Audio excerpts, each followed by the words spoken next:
പാട്ട് മഹോത്സവം.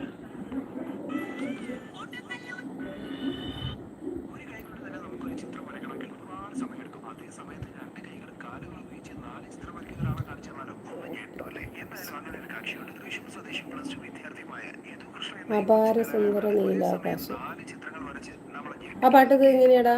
അപാര സുന്ദര നീലാകാശം അനന്തതേനിൻ മഹാസമുദ്രം അപാര സുന്ദര നീലാകാശം.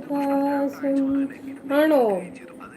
എനിക്കിതിൻ്റെ ഫുൾ അറിയില്ല. ഈ ട്യൂണല്ലേ ഏകദേശം ഞാൻ ഏതോ പണ്ട് കേട്ട ഒരു ഇതിൽ പാടിയതാട്ടോ. അപാരസുന്ദര നീലാകാശം. നോക്ക്, ഒരു കാലം കൊണ്ട് തന്നെ പലവിധ ചിത്രങ്ങൾ വരയ്ക്കുന്ന മഹാൻ. ഒരേ സമയം കൈകൊണ്ടും കാലുകൊണ്ടും ഒക്കെ വരയ്ക്കുന്ന എന്താലേ കഴിവ്. My number is